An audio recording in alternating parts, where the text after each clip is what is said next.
I want to welcome everyone to our webinar today. This is one of Wild Apricot's monthly expert webinars.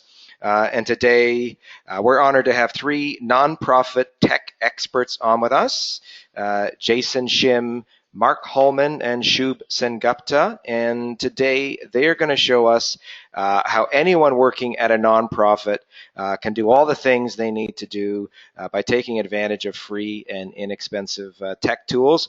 I'm personally looking forward to this webinar because I kind of have a love-hate relationship with technology. I love it when I find tools that make my life easier, especially tools that can automate all the little tasks that I need to get done. But, I really don't like it when I start using a tool and find that it's more trouble than it's worth, and maybe some of you can identify with that.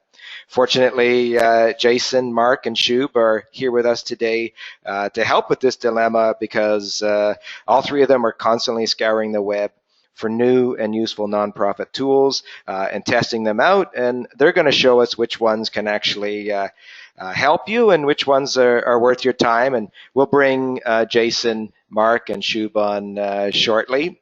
In the meantime, I want to introduce myself. Sorry about this slide there. Okay, that's me on the left. My name is Donald Cowper, and I'm on the Wild Apricot content team. And on my right and on the right of your screen is my colleague, Jason Wiseman. He's the second Jason here today, and he'll be on chat to help you with any technical issues you might have. And during the webinar, feel free to ask my colleague, Jason, any questions, or the presenters, Jason Shim, Mark Holman, and Shub Sengupta. And to do that, you can use the chat box there. And I want to just make a couple of quick reminders before moving on. First, I want to let you know that we are recording this session, and we'll be sending you an email with a link to the recording within the next couple of days. That email will also include the links to the tools that you'll see in today's webinar, so you don't have to worry about missing anything. We'll send that out, and you can watch out for that email. I also want to let you know that by attending today, you are eligible to earn 1 CAE credit. And we'll get going in just another couple of minutes. But let me briefly say that today's webinar is being brought to you by Wild Apricot. I know that many of our customers are on with us today, so big welcome to all of you. But I also know that we have many people here who aren't familiar with Wild Apricot, and I want to say a big welcome to you as well. And for those of you who don't know, Wild Apricot is membership management software. It's actually an all-in-one solution for anyone running a membership organization. That's because you can manage your member and contact database, you can run your events, build your website, process all your payments, and so much more. And many of our customers consider it a lifesaver because it saves them hours a day in administrative tasks, freeing them up to focus on fulfilling their mission at their organization. And we're quite thrilled with what many of our clients have been able to accomplish. And we've watched many of them grow since we started 10 years ago, and they've watched us grow too. And thanks to our customers, we've been ranked as the #1 rated membership management software solution on the market for the last 5 years. And while we pride ourselves on helping people with great software, we're also a leading provider of free educational content, which you'll find on our website and blog and in webinars like today's. So if any of you have any questions about Wild Apricot, we're happy to answer them at the end of the webinar, at the top of the hour. If you want to stick around after that, we'll do so as well and answer any questions you might have. And I think we're ready to get on with the show. So I want to introduce our presenters, Jason Shim, Mark Holman, and Shub Sengupta. I want to welcome the three of you to today's webinar, and I'm going to pass over presenter control to you now. Thank you so much for joining us. I'll just mute myself while you guys can take over. Thanks a lot. Alrighty, thank you very much, Donald. This is Jason Jim speaking, and we will do some further intros in a few slides. But first of all, thank you very much to Wild Apricot for having us for this month's expert webinar. We are very pleased to be here, and yeah, we are going to jump straight into it. So today we're going to be talking about the top nonprofit tools used by the pros. So to kick things off, in terms of what to expect. Out of this webinar, you can expect some fast-paced fun. So we are going to be going through quite a few tools today, and many of them, we'll be talking about our direct experience with all the tools. There will be lots of takeaways, so we'll be going in depth in some of these pieces. But also, please do ask lots of questions. That's what we're here for, and we will also be randomly selecting one question asker out of the webinar to receive a membership to the Nonprofit Technology Network. And we'll be speaking about that more later, but the Nonprofit Technology Network is an organization that helps nonprofits use technology to further their missions. So keep an eye out for that, and make sure you ask a question at some point today. As well, just tools. So we're going to be talking about lots of tools today, and one thing to keep in mind is that not every single tool may be directly applicable to you, but always keep in mind that if there may be someone in your organization who can make use of it, or this is also to free up time doing things that may otherwise be keeping you from doing the things that you'd rather be doing. So we're going to help you try and accelerate some of those pieces and make things more efficient. So jumping straight into it, we're going to do a quick round of intros. So first, myself, my name is Jason. I am the Associate Director, Digital Strategy and Alumni Relations of Pathways to Education Canada. We are a national nonprofit that helps youth living in low-income communities to graduate from high school. Also a self-professed geek. I love exploring new and interesting tools and constantly finding ways to help nonprofits use technology. Flipping it over to Mark. Hey, good afternoon. This is Mark Hallman here with Evergreen Digital Marketing. We work with nonprofits and charities throughout Canada and the US, and some of this work includes website development, Google Analytics and measurement, and as Google partners, we work heavily with nonprofits in the Google Ad Grants program. And hello, my name is Shubhagata Sengupta, but Shub works just as well. I'm a digital media coordinator at Capacity Canada, where we help with our nonprofits grow and scale. And I'm also a co-founder at a tech startup called vidhub.co, which we'll go into a bit later. All right, thank you, Mark and Shub. So we're going to jump straight into our first tool. We're going to kick it off with marketing and comms. So first off, we have a cool tool called Sumo. So you'll notice at each slide, there will be little icons on the bottom left, and the icons depict who on our team has used the tool and can personally speak to it. So at the bottom there you see Mark and myself. So first off, Sumo.com provides automated website growth software, and you can find more customers or supporters, as well as get more shares. I will give you a bit more of a visual here. Sumo allows you to have cool kind of smart bars across the top. So on this particular one on the Pathways website, we have Pathways Facebook page featured there. So, like us on Facebook to get the latest updates. You can switch that up to also prompt people to provide their email addresses, or also at the end of the year, we do a countdown for our annual appeal. So, when it's coming up on the year end, coming up to December 31st, we have a countdown timer and encouraging people to get their year end donation in. This has been very effective for helping us to funnel traffic, as well as getting additional email addresses and getting people to, like our Facebook page or whatever action you'd like people to take. But Sumo is a suite of tools. It's not just this. There's a whole bunch of others. We're actually just highlighting a few of them. Here is an example of a full screen takeover. So this is a welcome mat that when someone visits the page, you can actually have this slide over the entire page on your website to essentially force people to have to acknowledge that they have seen this and before they can scroll forward. So this is extremely useful if you have like an event coming up or something that is an urgent alert that relates to your organization.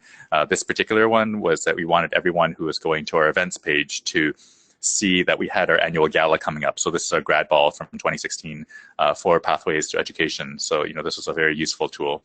The last feature of Sumo that we'd like to highlight is heat maps. So heat maps are included in some other kind of analytics software, but the fact that it's bundled with Sumo makes it very easy to use. So this is very useful for getting a sense of what people are clicking on your website in a very visual way. So this is very handy if you need to print off a screenshot to show your senior leadership. If you're making some changes or want to propose some changes and need some data to back it up. Visuals really help in that regard. Now with Sumo, some of you may be wondering, how much does it cost? Well, the thing is, for every single tool that we're recommending today, it's either free or low cost, or there's a nonprofit package that the company is offering. So we want to make sure that these tools are accessible to small, medium-sized nonprofits as well, because that's the background that all of us come from. And we'll be talking a bit later about also negotiating nonprofit rates with organizations. The next tool that we're going to be moving on to is Typeform. So Typeform provides mobile-friendly surveys, fast deployment, and the free package provides you with 100 responses a month. Now, I know that there's a ton of kind of survey software out there, but the reason why I'm highlighting Typeform in particular is because it's mobile first. Many of the other kind of survey providers out there have come from kind of a desktop background and then have modified it to become more mobile friendly. But what I've particularly enjoyed about Typeform is that when you access it on a mobile device, it is an absolute pleasure to fill out a survey, which sounds like a funny thing to say about a survey, but it makes it quite enjoyable to do. And in particular, I use this to send out surveys to alumni of our organization who are between the ages of 17 to 30. And we find that when we use mobile optimized surveys, we get better response rates. And to give you an idea of just how many people are on mobile, at least for our organization, the youth side, here are some stats. So you can see here that about 55% of the people who are clicking through our emails to answer a survey are actually responding on a smartphone. So, this is something that is very important to us to make sure that we're not losing people who are just not bothering to fill out the survey because it's too cumbersome. But when we provide a very mobile-friendly response, we tend to get a better response rate as well. So you can see, some of the stats here, just making it easy for people to fill it out on their phone as well. So moving on to Email Hippo. So Email Hippo provides email address verification and sanitization. And so what I mean by that is, often when it comes to sending out emails, sometimes we may wait for all the bounce backs before we kind of clean up our email kind of databases. There's actually an easier way of going about it. When you use a service like Email Hippo, it can actually tell you in advance which emails are bouncing ahead of time, so that you can sanitize your list first, and then upload it so that you don't have to wait for all the bounce backs and then it skews your results, that way. So, it's helpful to keep your list healthy by ensuring that all of them are actually active. The other use case for it that we found for nonprofits is also it's useful for guessing emails. And what I mean by that is, sometimes if any of you are working in maybe corporate development, or you're looking to get in touch with someone at an organization, sometimes people may be guessing, first initial, last name at domain.com or first name dot last name.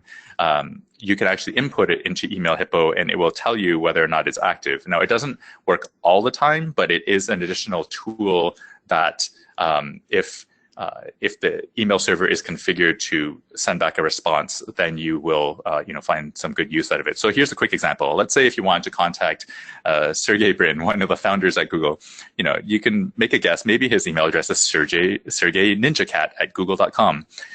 Email Hippo will actually tell you, no, actually that email address is not valid. It doesn't exist. But pretty good guess that it's Sergey at google.com is probably an active. It is an active address, and it's probably the person you're looking for as well. So that's a kind of quick use case for Email Hippo here. And the last one for me, before I turn it over to Mark, is Stay Responsive. So Stay Responsive is real-time multi-device website testing. So many organizations have upgraded their websites to make sure they're responsive or mobile-friendly, but just in case you may be one of those organizations that haven't and may need some extra evidence that you do need to move, Stay Responsive is handy in that it will just render your website in a mobile format on a phone, on a desktop, as well as a tablet, so that you can get a sense of what your page looks like, just to make sure that everything is displaying properly. But also, if you do need to make the case to your leadership or to a funder to provide resources to make your website responsive and mobile friendly, this can go a long way to helping illustrate why you need to do so. And with that, I will turn it over to Mark.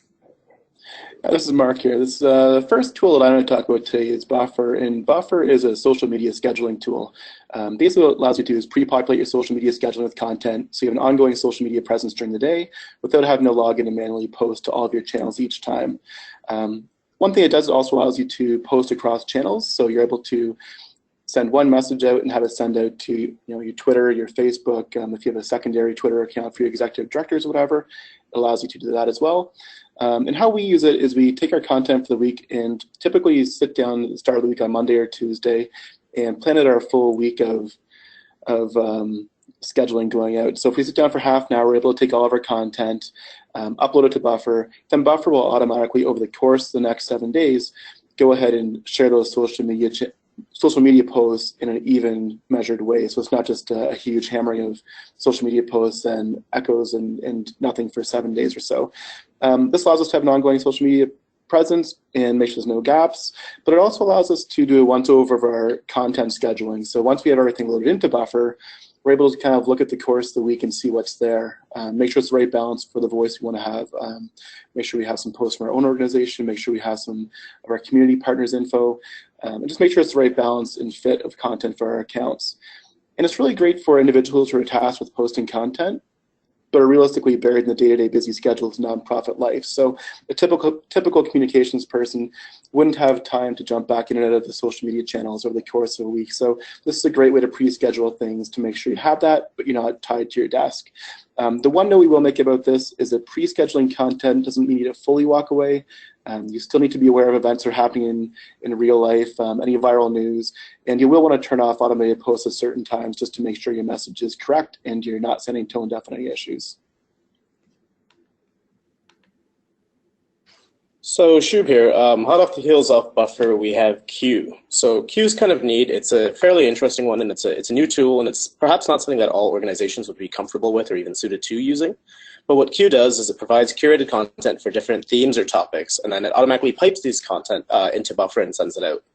So the way I've used it is I've experimented with it with a few different organizations, and I found that it's a really great source of content, but it definitely needs a lot of monitoring and manual intervention to ensure that the content and messaging fits within your organization. It's not from a competing organization or things like that. It doesn't go against any of your guidelines you'd have, etc.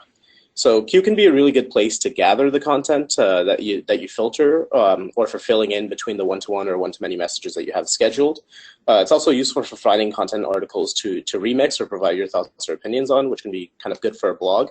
And also, if you're publishing content, Q can also be a good way to have a decently sized group to share things on the other end of it. But it's kind of like having an automated intern for social media in every aspect of it. So it can be really good to send out content and sort of take a bit of that onus off you, but at the same time, it really does need to be monitored and checked so that everything's aligned with your organization. The next one we have here is the Google Street View tool. So the Google Street View app on Android and iOS is kind of an interesting one. It's not very well known that it lets you take 360 photos. And the power of this is that there's a lot of content as you're scrolling down social media feeds or looking through content online. But 360 and VR are sort of at the forefront of that right now. And what this app does on Android and iOS is it lets you take full 360-degree imagery from most smartphones and then be able to publish that on Facebook or to a few third-party tools.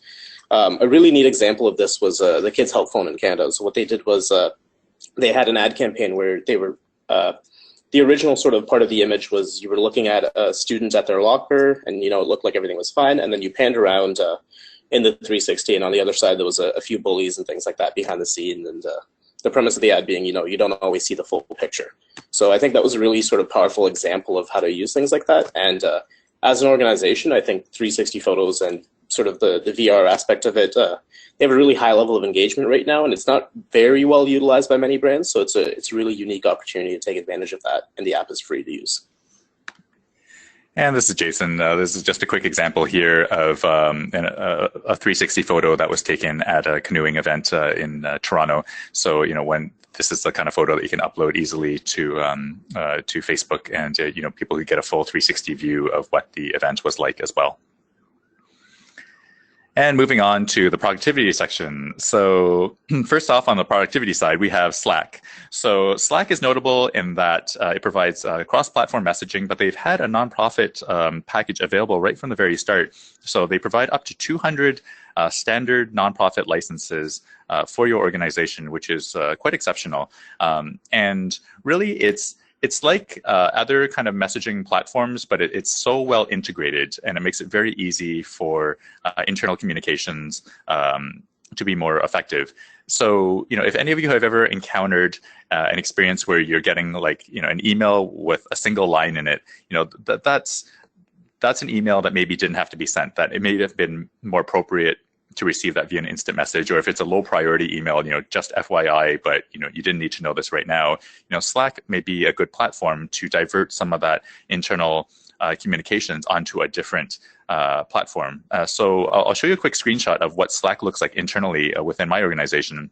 That we have a whole bunch of channels that are divided up into specific kind of functional areas, or even project focused areas. So I focus on the digital as well as the alumni portfolios. So anything relating to alumni requests will go into one of those channels. So you essentially create a chat room and pull people in as necessary to discuss around those topics. But I think where Slack really excels is integrations. So we use the platform Zendesk to answer incoming email requests to triage them, but we also integrate it with Slack so that every time an email comes in that is a general kind of request for organization, it'll get relayed over to our external inquiries channel. And if we need other people to help answer the question, we'll actually pull them in briefly into that chat room.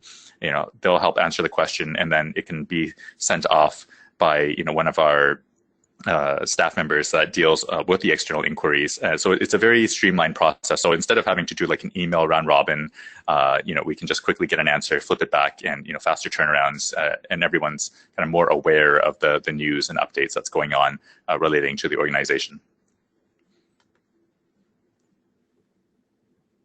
This is Mark here again. The next tool I'll talk about here is actually a suite of tools, and it's the Google for Nonprofits program. What the Google for Nonprofits program is basically free opt-in for nonprofits and charities to use Google's online tools, which includes Google Apps, Gmail and Drive, and also the Google Ad Grants program, which we'll talk about more in a few slides, and the YouTube for Nonprofits program. So the validation for this takes place through TechSoup, both in Canada and the US. It's a two-step process. You apply it to Google for Nonprofits, then use TechSoup to validate the fact that you're actually a nonprofit or charity, and then you opt back into the different programs. The way we're using this with our clients and the nonprofits I work with is pretty in-depth. We use the free email, which can have sizable savings for you if you implement this organization-wide. We use Google Ad Grants, which is free advertising on Google.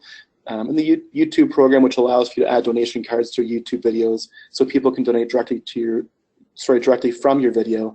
Unfortunately, right now that is US only, so we don't have that in Canada, and that piece is set up via the Network for Good. So again, the way we're using it, we see ease of use of the full suite. We see the actual savings of having email provided for free. And one of the other benefits is it's cloud-based, so you're able to access your emails again on desktop, your phone, wherever you are. And we've found that organizations that go across the entire productivity suite see a lot of synergies by using Gmail, Google Apps, and aligning it up with Google Slides, Google Sheets, Google Docs, and then right into Google Analytics and more. So if you're taking advantage of the one piece, it's really nice to kind of go full bore and take advantage of the full suite and make it work for your organization. And correspondingly, on the Microsoft side, there's also Office 365. So if you are working at, a registered, 501c3, and you are paying for, some of your software on the Microsoft side, just be aware that there are nonprofit licenses that are available. So the link is provided there as well, and there's a separate link for those of you who are based out of Canada. But it provides you the full kind of email kind of suite, as well as access to many of their popular apps like Word, Excel, and those types of things. And it's completely free for a nonprofit. So make sure that you are taking advantage of this great tool.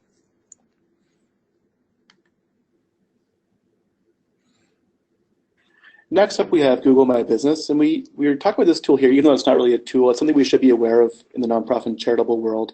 And basically what this does is allows for your listing for your organization on the Google search results off the right-hand side. If you claim your listing, if you haven't done that already, it's something you'll be able to do is edit your hours, add your website, add your phone number, kind of verify that all of your information is correct. But also add your logos, the proper logo, add images of your organization externally and internally. So what happens is when people are searching for you on Google, that whole right-hand side of the search results page is all your information. It works great for desktop if people are trying to find you. It also works incredibly well on cell phones. If people are trying to find your phone number, and the phone number is right there. If they're trying to find their address, they can actually click to Google Maps via that sidebar. So something you probably should have in place. It also means a little bit better SEO. And what I mean by that is that when people are searching for you on Google, you've already given Google all that information that they're looking for. So they're in turn more likely to show your information. This is more in the branded search term scenario than programs and services, but it's really important that when people are trying to find you, you do show up on the Google results. The side benefit is that if you are in a competitive space, if you have any competitors who in the nonprofit world or the for-profit world who might show up below you on the organic search results, having this sidebar on the right-hand side really makes sure you take the full screen of the above the fold results. So again, it's the ads on top, your organic listings, and to the right, all of your Google My Business piece there. Next up, we have Google Ad Grants. And this is basically free advertising from Google. So again, this is opted into from the Google for Nonprofits program. And what Ad Grants allows you to do is get $10,000 per month of in-kind ads. It's not real money, unfortunately, but it allows you to advertise at the top of the Google search results page and basically promote your organization via your name, of course, if people are searching for you by brand, but also your programs and services. And this can really help you find a broader audience. It can help you connect with the people who need your programs and services. Likewise, it can help you connect with people who might be interested in supporting your cause, volunteers, donors, potential board members, etc. The one thing we will say it's not great for is direct donations. People typically don't type into Google, I have too much money, who should I give it to? But it can, again, attract people who are interested in your cause and help you connect with them online through your website. And on the screen right now, we have an example of an ad, how it shows up. This is a 2-in-1 Ontario hotline. And we have the ad there with some site links as well, which are a deeper part of the ad, which helps you go right deeper to your website and help people find exactly what they're looking for in the easiest way.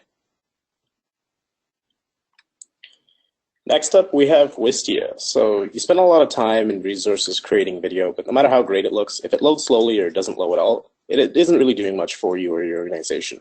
So Wistia is a fast, responsive video hosting platform that also provides in-depth analytics and integration opportunities. So I use Wistia all the time to upload, host, and share videos. They have a really clean and good UI. Their players customizable to your website. But also, Wistia is really awesome because you don't have any ads, any third-party related videos. You really have a lot of control over those things. And also, you can integrate some pretty neat things like a call to action within the video, a download at the end or at a certain point in the video.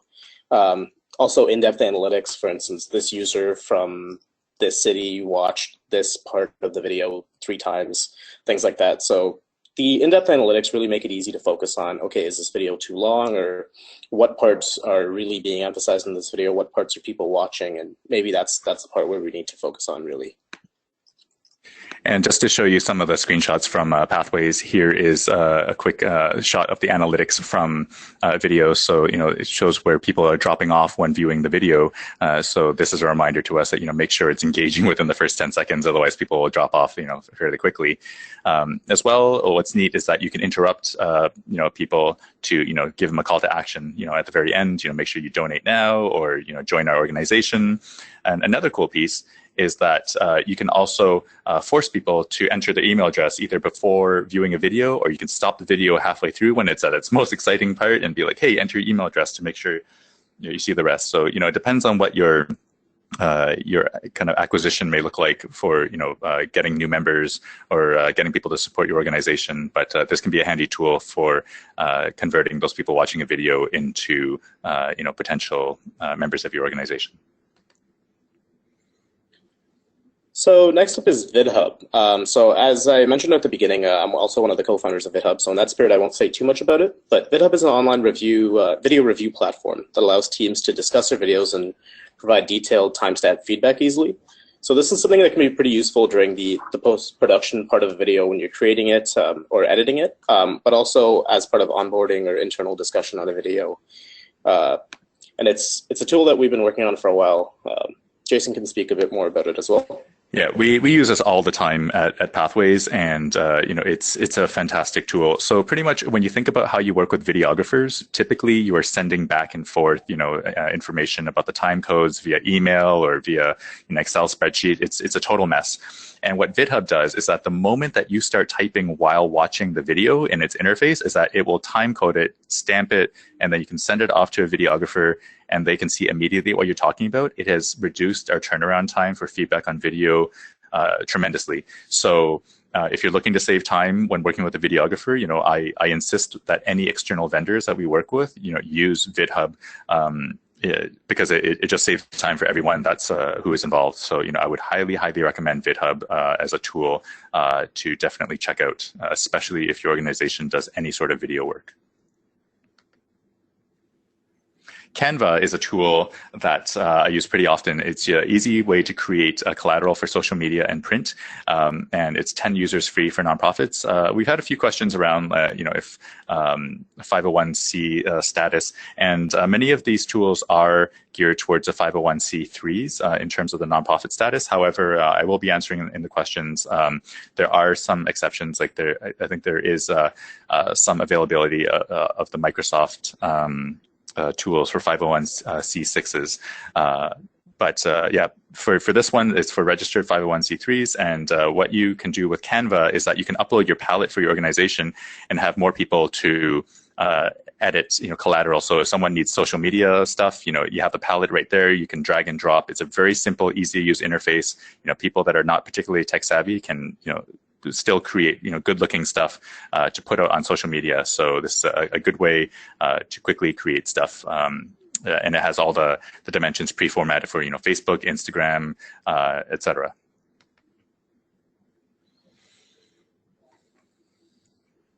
Next up is the Google Keyword Planner. This is something that allows you to research your keywords, understand how people are searching for you online. It also helps with general traffic estimates for how popular programs might be or what people are looking for related to your organization. The way we use this is typically in conjunction with Google AdWords. If your organization is opting to that, you can use Google Keyword Planner and basically broaden out your list of terms that allow you to connect with your users. The one neat thing it has, it allows you to kind of see allows you to see how Google perceives your website, and basically you can put in a list of keywords, or you can actually type in your URL to a landing page, and Google will give back suggestions on keywords based on that. So it's a neat kind of way to see how Google perceives your page, and then also broaden out your search information and let you see what else you should possibly be bidding on or using as organic as part of your SEO strategy. And the next slide just talks about, it's a quick example of typing in volunteer tutoring and the related potential bids for AdWords, and also related competition, average monthly searches. So it gives you a bit of an overview of what people might be looking for on Google. And over to Shub for Unsplash. All right, so Unsplash is an interesting one. It's free, do whatever you want stock images. the TLDR of it is there's really gorgeous images on the site. There's absolutely no license, no attribution requirements. So if you need a photo for a poster, if you want to create, a calendar to sell, to raise some money, if you want just some quick images for marketing materials, Unsplash is a great place to go. The Unsplash they don't necessarily have the most diverse set of images, but the images they do have are usually very high quality and great for that. So good tool. Next up is Palatable. Palatable is a tool that allows you to start with one color sample or a randomly generated starting color, and then build palettes off of that for yourself. I work a lot in design, but I don't have a design background, so sometimes it's nice for me to be able to take a client's primary colors and build out palettes for their websites or other online presences. Basically what it does is allows you to pick one color and then like or dislike associated colors. So quickly build out palettes just by one click selection. And the way we use it is when we work with clients, we can build out 2 or 3 palettes really quickly. If a customer says they want to have a fresh look or a warm look, that's pretty broad and you don't always connect with them on what they're looking for. So being able to provide 2 or 3 example palettes in a fast manner allows you to understand what they're looking for and then tighten things up from there. Again, this is a free tool, something I use on a pretty much daily basis, and it allows you to, as you can see in the screenshot here, work in these really powerful color palettes and show it to your clients or internally to let them understand what you're trying to do. All right, and next up we have the Noun Project. So the Noun Project is a tool that I use pretty frequently. It's a quick and easy way to find useful icons. And if you find yourself spending a lot of time, searching for icons to put into your collaterals, your pamphlets, your website, the Noun Project is a quick and easy site that you can find these icons. So it's free with attribution. So if you do provide credit to the icon creator, many of the icons are free, and it's a very nominal cost for the license. I believe $1.99 will cover most of the icons that you find on the website. There's also subscriptions available as well if you'd like to go in that direction. So here's a quick example. You search for school and you just find a whole bunch of relevant school icons. Again, this makes it very easy. It's all centralized. You don't have to scour through tons and tons of stuff via a search engine. Noun Project will find the icons that you need and quickly. Next up is Litmus. Litmus itself is an email organization and analytics platform, but mostly we're focusing on their free community templates here. So I've been using their community templates to send out transactional emails, newsletters, things like that, and also a bit of their testing to ensure everything looks good across all platforms. This can be useful if you're not, for whatever reason, able to switch to or use one of the big email providers like MailChimp or Campaign Monitor, but you still need to make sure you have email templates that look great everywhere and want to do a bit of analysis on it. And moving on to the utility side and flipping that over to Shub to talk about Cloudflare. All right, so Cloudflare is awesome. Cloudflare is basically like a Swiss Army knife for all things regarding your website, hosting, things like that. So it does many things from managing your DNS, letting you route traffic for an SSL, reducing server costs, reducing bandwidth going to your server, making your website faster, et cetera, et cetera. So what Cloudflare is basically it's a content delivery network, but it's really easy to implement. What the content delivery network part of it does is think of it as taking a photo of your website and putting it across their servers all over the internet. So instead of people having to come to you every time to get that website, they can just go to one of Cloudflare's many networks nodes and get the website from it. We use it for their free SSL to save costs on our hosting and also to make our website more accessible and faster during times of load. Their DNS is also hugely valuable because it's almost instant sort of TTL or time to live. So that means you don't have much downtime, if any, between making changes. And in general, they provide a lot of things for free. So it's definitely a great tool to check out. And this is one of my personal favorites, Resource Space. I absolutely love this tool. So what Resource Space is an open source digital asset management platform. And you do need a bit more of a technical background or someone techie on your team to implement it. But they do have hosted versions that are available. So what it does is that you can upload all your images into Resource Space and manage it in a much more comprehensive system. So, prior to using this, I think many organizations organizations are either dumping all their photos onto a shared drive, or maybe using something like Flickr or Google Photos, which they're all ways of managing your photos. But ResourceBase is built specifically to be a digital asset management system. So you can also host it on Amazon's AWS, or I know that Microsoft Azure also offers $5,000 in credits to eligible nonprofits as well. But again, you do need someone technical to implement it. But just know that there is an open source digital asset management tool that is out there that you can use for managing all your online assets, like your photos and videos, etc. And here's just a quick screenshot of what it looks like. So you can tag all your photos as well, and make it easy to search and find afterwards. Next up is Manage WordPress. This is an easy WordPress management platform that allows for automated backups on an ongoing basis, and allows you to update your theme and plugins as well in a really easy way in the dashboard. How we use it is when we're working at websites. Typically, if we put an afternoon of work into it, we don't want to lose that work if it's not saved properly, if there's an issue on the server. So we use Manage WordPress to pull backups on an ongoing basis as we work on websites. But it's also great for launching a new site. So if you have a development site you're working on for the new site, there's actually a one-click way to clone across to your live site. So it saves a lot of time, and it's a lot less tech-heavy than some other options out there when you're working in WordPress. Other pieces, it's not free. But it's relatively cheap and definitely worthwhile if you're a WordPress user. Next up is the Google Pagespeed tool. This is a sort of good way to test your site for Google's best practices in terms of speed, in terms of mobile friendliness. You can use it to identify ways to make your website faster and more mobile friendly. We usually use it to test out new sites, make sure images aren't too large, make sure hosting is fine, things like that. And it has sort of I'm not sure if it's a vanity metric or not, but it is at times. Basically, you have a page speed that you get, as well as mobile friendliness number that you get out of 100. So it is useful to see if things you're doing are sort of pushing the needle in terms of making your website more accessible. The one really nice thing on the next slide here is at the bottom of every page speed test that you run, you can download optimized image resources. So if you have a lot of imagery on your website on the homepage, then you can just easily download the images from here, upload it, and you're making your website a bit faster there. All right, this is Jason again. So next tool is Mighty Text. So for any of you who are on Android phones, this one's for you. You can access your Android text messaging directly on your desktop. I work with a lot of youth, so sometimes I'm getting a ton of text messages when I do need to do outreach. So what this does is it provides an interface that you can actually log into your browser on your desktop and quickly send out text messages via Mighty Text, which relays over to your cell phone. So this is particularly handy when I am trying to message 20 different people to send them all different messages, and my thumbs are a bit large, so I actually can't text as quickly as some of the younger folks.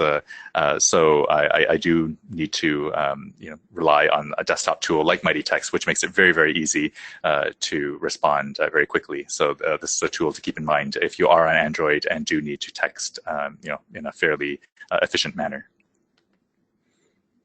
Lastpass is a cloud password management tool. So for those of you who may be using a password for more than one application, that's a potential security a risk, but also from a pure organizational management perspective, every time someone, may transition from your organization, you may need to reset all the passwords, for security. What Lastpass does is that, each person has their master password to store all of them, and no one actually knows what their passwords are, that you just install a plugin that will autofill them. The benefit to this is that it will get autofilled, and also if you ever do need to provision new staff with access, you can do it very quickly.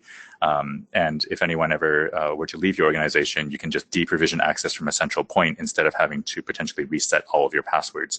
So Lastpass is a great tool. Been using it for years, and it's been very, very handy. Next up is Launchico. So they're a great new tool that's still sort of defining what they are, but they have some really cool functionality. The main part that I really like is a great organization name search, which also checks domains, social media channels, things like that. And there's also a website generator that creates surprisingly pretty good looking websites without much effort. So I've used Launchico for a few sites. So it's really good in terms of if you're looking at rebranding or spinning up a marketing campaign. If you want to check all the social networks, check possible domains, things like that in one place, Launchico is a great tool to do that.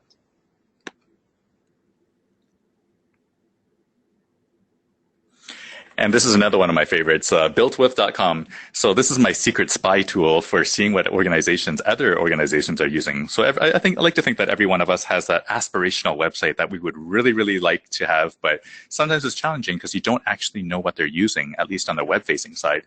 So what you can do with it is you can punch in the website that you aspire to be, and it'll actually tell you what types of technologies are being used on the website, which I find very handy. So this is for the Pathways website. This would reveal that we are using Cloudflare, that we're using things like Google Tag Manager, typography to manage our fonts. So we're also using Sumo, as you can see at the bottom there. So if there's an organization for which you think they have a beautiful website, try entering them into BuiltWith, and BuiltWith will actually tell you what technologies they're using. So maybe it'll be helpful for you to budget for that in the future if indeed you want to get to that level, having a comparable website. So again, this is one of my favorites, secret spy tool, and it's free to use as well for one-off kind of website lookups.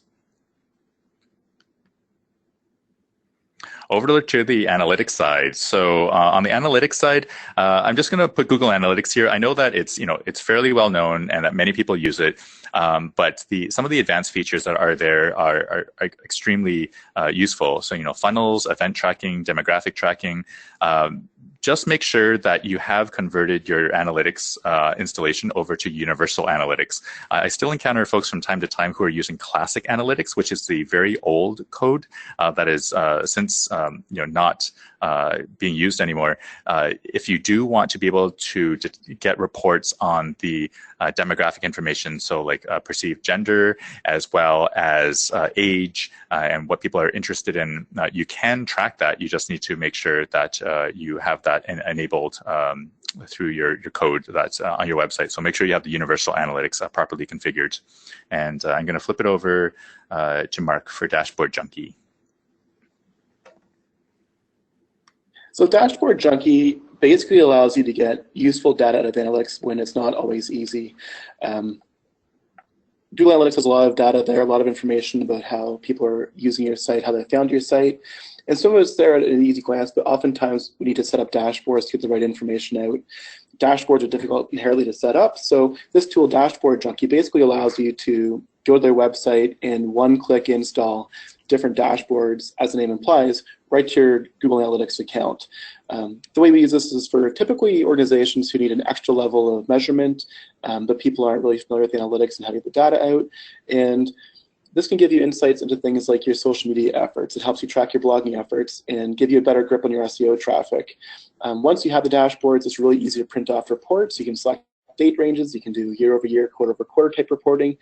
And this is the kind of stuff that executive directors really like to see. It's a way you can kind of show what's happening on the website in a quick snapshot type deal. And the only drawback this would have, if any, is the fact that you have to install dashboards at the account level. So if there's 3 or 4 users in the organization who all have analytics, we'd all have to go and install a dashboard. But again, very worthwhile. And this is another free tool to use. And the Facebook Pixel. So Facebook Pixel is needed for Facebook advertising and segmentation. And even if you're not currently doing Facebook advertising, it is worth putting a Facebook Pixel on your website so that you can start tracking some of the activity on your website that you may need later if you do want to do some advertising. The one thing to keep in mind is that before you install the Pixel, making sure that your privacy policy does cover, things like third-party, tracking. But this is very handy for, let's say, if you want to later, serve up advertising to folks that are visiting your website or visiting a particular page on your website or have engaged in a certain way. Let's say, someone who's maybe looked at your information about becoming a member but haven't yet registered, later on down the road, you may be able to target them if you have the Facebook pixel installed. But if you don't have it installed, then you're not collecting the data. So that's something to look into, to put onto your website to start tracking some of that information if it may fit your particular use case and strategy. And here's a quick example of what it looks like. So it'll any of the pages, we can at least for pathways, if people have landed on certain pages, we can serve them up some advertisements that may relate to them a little later on. And our last tool here is Inspectlet. So Inspectlet is a really in-depth analytics tool. You can also read that as a really creepy analytics tool. What Inspectlet lets you do is lets you play back sessions of mouse and keyboard activity on all your pages to better understand what's going on. So you can kind of think of it as the digital version of looking over the shoulder of your website's visitors while they're on your website. Organizations have used this to better track how they can sort of improve user flow and optimize UI. For example, if you're viewing someone's session, you realize people are scrolling all the way to the bottom of the page, reading a post, and then scrolling all the way up to the top to find, for instance, a donate link, and then clicking it. An easy conclusion to make from that would be to probably put a donation button at the bottom of the page as well. Things like that, it's really good to sort of infer from tools like Inspectlet. There's a lot of really big organizations using tools like this to optimize their flow. And it's kind of neat that having tools like this at a much smaller organization at an affordable cost is great. One thing to note is definitely check your privacy policy and make any updates about this tool if you're using it and if it's necessary. And also definitely mark some fields as Inspectlet do not track as necessary. So you don't want to be recording credit card fields or personally identifiable information like addresses or things like that. All right. So now that we've covered all these tools, the next stage is, now what? Now, the thing is, we don't expect everyone to immediately use like every single one of these tools. It's just, we want to make you aware that these tools are available, and as your specific use cases may come up, around your strategies, use the ones that make sense. Now, one of the things to keep in mind is that, there's a whole bunch of organizations that are out there that are not offering nonprofit rates, or that maybe don't have a pro bono offering. Now, here's the thing: there have been some instances in my own experience where, especially around for startups, that they may not be aware that nonprofits need some better pricing. So if there's a piece of software that I really, really enjoy, or that I've tried the trial version, and it expires, I will send a support ticket in, or I'll reach out to them and be like, hey, explain the situation. This is the type of organization that we are. Can you please offer your product free of charge, or at a significant discount? And from time to time, I do get no's, but I've also been successful in getting a few offers where it's like, yeah, sure, we'll give it to you for free. Thanks so much. And one of the things that you can also put out there is like, maybe we can provide a white paper, or we can collaborate, or that if we're your first nonprofit client using this software, we can help you figure out the use case for this particular vertical. So don't be dissuaded by the fact that some organizations don't have nonprofit rates. It never hurts to ask to see if there is one available. The other thing to keep in mind is the number one pitfall when using and evaluating online tools is confusing tools with process. Now, we've provided a ton of tools, but it's really, really important to make sure that you don't get caught up in the tools themselves and lose sight of the bigger picture. Make sure that you know what processes, what issues, what problems that you're trying to solve by using the tools, because if you get too caught up in using the tools, you may miss out on opportunities to find better ways of doing things all the time, because you're insistent on using like a singular tool. So an example of that is, let's say if you're using something that is fully that addresses a whole bunch of processes, but you lose sight of that, you may forget an opportunity, or you may miss out an opportunity in which you find a specific tool that helps a very specific process get better. So you make sure you're not confusing tools with processes when evaluating all the different kind of things that you could be doing to make things more efficient. So how do you stay on top of new and emerging online tools? Now, we're going to let you in on a few secrets of the resources that Mark Shub and I are constantly using. So the first is TechSoup. So TechSoup is one organization that does provide many a great deal of information, as well as discounts to accessing many software packages that are out there. Another one is the Nonprofit Technology Network. I have a soft spot for the Nonprofit Technology Network. I do serve as a director on their board, and they are a great organization that provides a lot of great resources and advice for those of you who may work in organizations, and if technology touches any part of your role. They also run a great annual conference. Also, in that spirit, I did mention that I am giving away a membership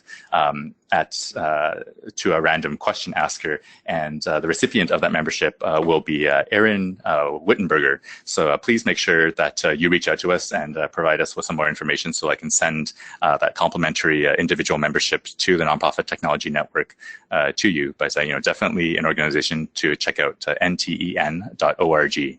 If you're looking for great community, great resources around learning about new and exciting tools and what's going on nonprofit and tech.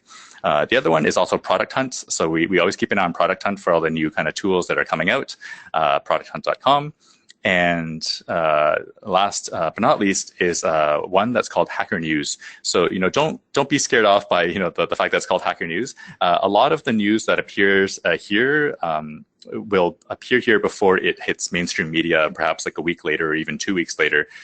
So a lot of it is quite technical, but if you're looking to be on the very cutting edge of the latest tools that are just coming out, Hacker News is probably the first place where you're going to see it posted quite often. So we keep a very close eye on tools that are posted here and think about how they are going to be applied to a nonprofit end of things. And with that, we can take some questions, and we've been answering them throughout. So if you do have any additional questions at this point, please do post them. But at this point, that's our presentation. Thank you very much for being a great audience. Hi, everybody, and I want to thank Jason, Mark, and Shub so very much for joining us today, introducing all of us to some really helpful tools. I'm certainly going to be checking some of them out, so thank you so very much. And as I mentioned earlier, we are going to share the webinar, a link to the webinar recording in follow-up email. Planning to send that out tomorrow. This is, I would imagine, the one of the webinars that you'll want to maybe review and go through the tools and get more of the details there. But that email will also include all the links again, so you'll have resources after today, to do a little bit more digging. So thank you, Jason, Mark, and Shub. Really appreciate that.